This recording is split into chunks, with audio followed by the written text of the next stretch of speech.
nouvelle édition de Carnet de santé avec un focus sur les faits majeurs de santé publique en 2022. Un expert tirera pour nous les leçons à retenir pour l'Afrique après cette année marquée par plusieurs crises sanitaires. Nous écouterons quelques personnes nous parler de leur propre bilan en matière de santé en 2022. Nous revisiterons enfin quelques sujets marquants diffusés cette année. Voilà pour le sommaire de cette édition de Carnet de santé.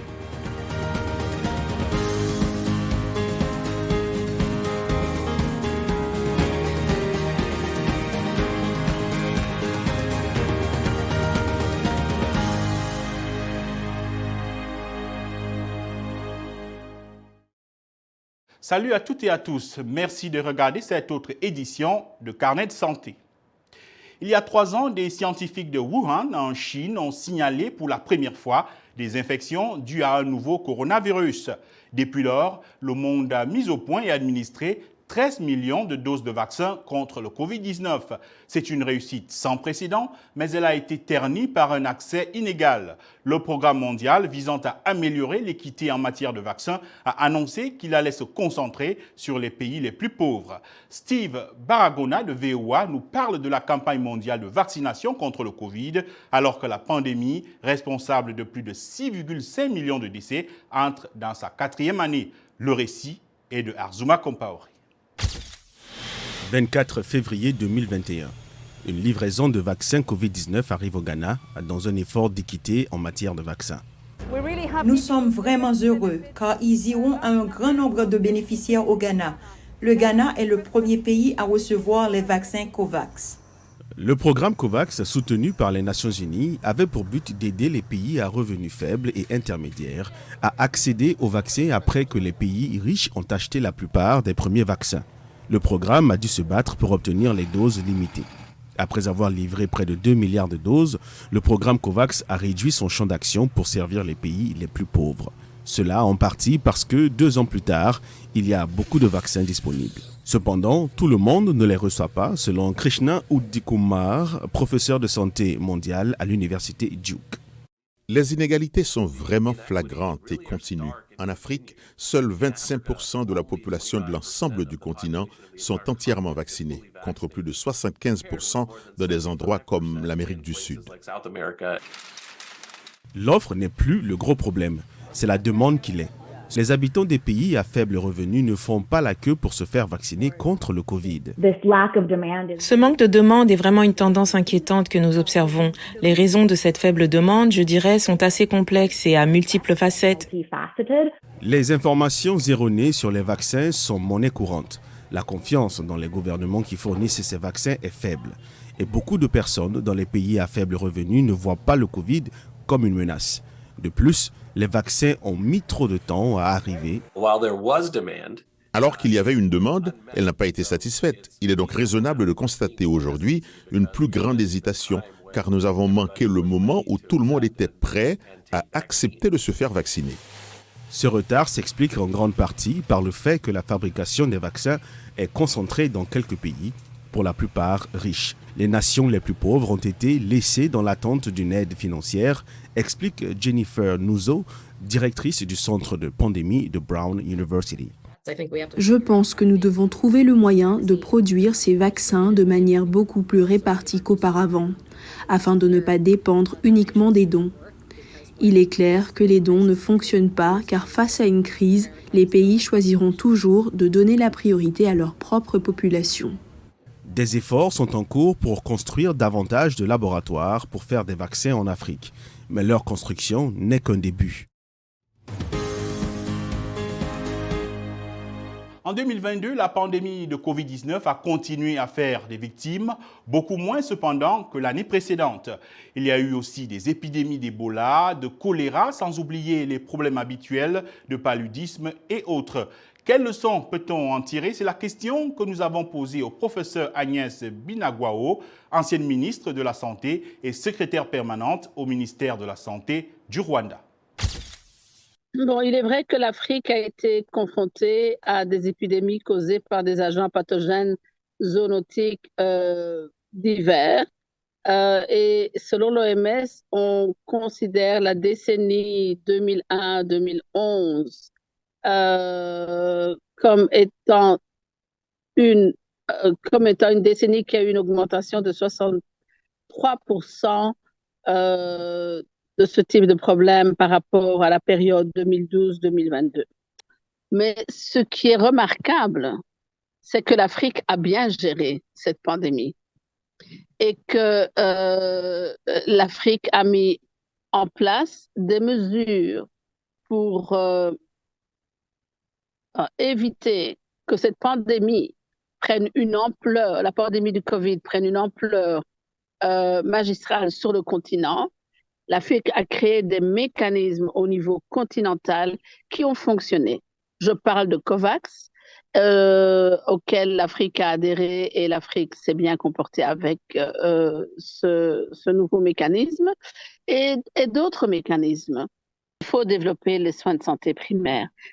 Faire que les soins de santé primaires sont abordables financièrement, sont abordables géographiquement, c'est-à-dire que les gens peuvent y aller quand ils en ont besoin et y aller à temps. Parce qu'y aller et arriver trop tard, ça ne sert à rien. Et aussi, quand ils y vont, qu'il y ait assez de personnel, assez de médicaments pour résoudre leurs problèmes. Le savoir ne suffit pas. Il faut aussi l'équipement. La fin de l'année est généralement le moment de faire le bilan et de se fixer les objectifs pour l'année suivante. Nous avons demandé à quelques personnes quels étaient leurs plans pour leur santé et ce qu'elles ont pu réaliser. Voici leurs réponses. Depuis le début de l'année 2022, j'avais beaucoup d'objectifs et de bien-être, surtout en raison du travail que je fais. C'est comme dans les forces armées, en style militaire, parce que je suis à l'extérieur et tard dans la nuit. En dehors des apparitions au studio, je gère aussi beaucoup d'organisations en tant que consultant. Et vous voyez, pour que vous puissiez atteindre ces 3 objectifs, vous devez être en bonne santé. Donc mes objectifs sont de toujours rester en bonne santé pour continuer à servir ma communauté. Je prévois d'aller au gymnase, manger des aliments sains, vous savez, manger beaucoup de fruits, boire de l'eau et ainsi de suite. Je peux dire que je l'ai fait en termes d'alimentation. Oui, j'ai bu beaucoup d'eau le matin et l'après-midi, j'ai mangé des fruits. Donc je dirais qu'en ce qui concerne la nourriture, je m'en suis très bien sorti. Mais aller à la salle de sport, vous savez, je l'avais prévu, mais je ne l'ai pas fait. J'ai commencé l'année 2022 en bonne santé et je l'ai terminée en bonne santé. Mais le défi est que, vous savez, vous ne pouvez pas être bien du début à la fin. Il y a toujours des petits défis. Ma famille est en bonne santé. Tout le monde autour de moi est en bonne santé. Alors, mon souhait pour 2023 est de vivre encore plus sainement qu'en 2022. Pour l'année prochaine, ce que je dirais, c'est que je me suis déjà préparé. Je suis allé acheter beaucoup de choses pour être prêt et m'assurer que je serai très bon à la gymnastique. Revenons à présent sur quelques sujets marquants diffusés cette année. Être diagnostiqué d'un cancer est toujours une épreuve difficile. Un cancer du sein a été détecté chez Elewa Ubao en 2019. Loin de se laisser abattre par les idées reçues qui font du cancer une maladie incurable, elle a suivi un traitement. Désormais guérie, elle a décidé de partager son expérience. Regardez. Ce moment a été très dur pour moi et pour ma famille.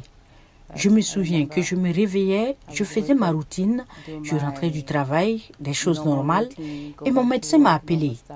Vous savez, mademoiselle Elewa, vous devez venir chercher vos résultats. Alors, je suis allée et le docteur s'est assis, m'a parlé en me tenant la main. Vous savez, nous avons vos résultats, mademoiselle Elewa. On vous a diagnostiqué un cancer du sein. J'ai dit quoi? Je suis allée voir un oncologue. Quand je suis allée le voir, il m'a dit, « Ok, mademoiselle Elewa, que puis-je faire ?» Une mammographie encore une fois, et je veux m'assurer du stade auquel vous êtes et tout ce qui concerne votre cancer du sein. Donc nous sommes rentrés, nous avons fait une mammographie. Après cela, ils ont découvert que j'étais au stade 3. Cela signifie que nous allons d'abord faire une chimiothérapie. J'y allais 2 fois par semaine pendant 2 mois. Puis j'ai été opérée. Je me suis fait opérer, ils ont mis des implants et je me souviens que c'était en février 2020 et que le Covid-19 a commencé.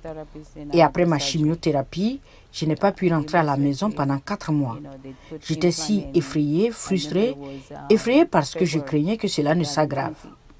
Mon dernier traitement a eu lieu en novembre 2020, je crois. Alors, j'ai terminé mes radiations et mes opérations. Après ça, j'ai dû manger sainement. C'est très important. Vous devez changer vos habitudes, ce que vous mangez. C'est très important ce que vous mettez dans votre corps. Parce qu'avant, je ne le faisais pas. Alors maintenant, j'ai appris qu'il faut manger sainement, qu'il faut prendre soin de soi, qu'il faut se sentir bien à l'intérieur pour le montrer à l'extérieur. Le message final que je souhaite transmettre à mes concitoyens est le suivant. Prenez soin de vous et sachez que le cancer du sein n'est pas seulement réservé aux familles. Tout le monde peut avoir un cancer du sein, jeune ou vieux. Vous pouvez l'avoir 2 fois. Il suffit de prier, d'être unis et de s'entraider pour être plus forts.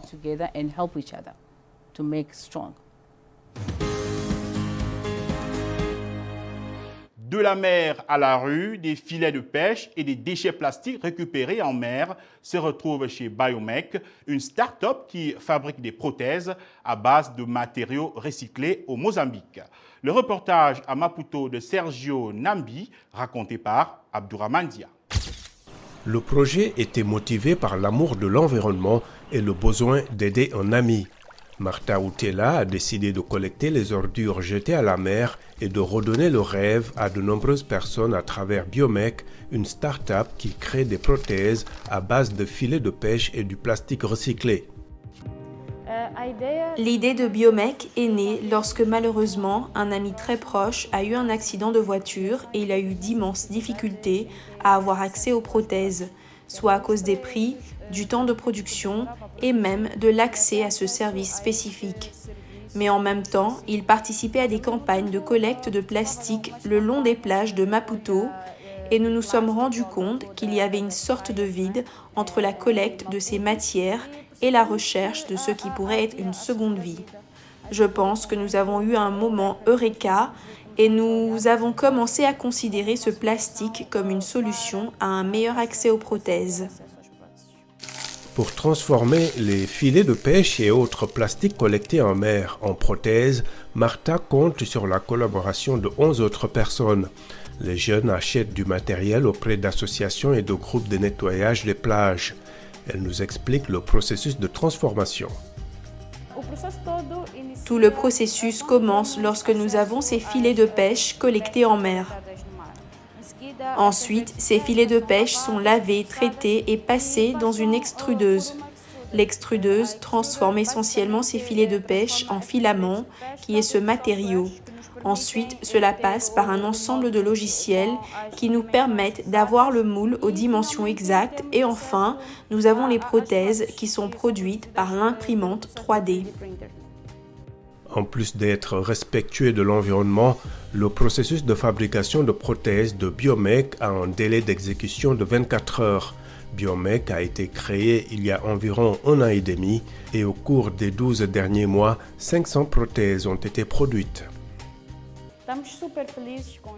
Nous sommes très satisfaits des résultats obtenus jusqu'à présent et pour les prochaines années, le défi reste de faire cette transition vers le marché médical en prenant soin de l'environnement et en permettant aux personnes à mobilité réduite d'avoir une vie productive et d'augmenter leur estime de soi.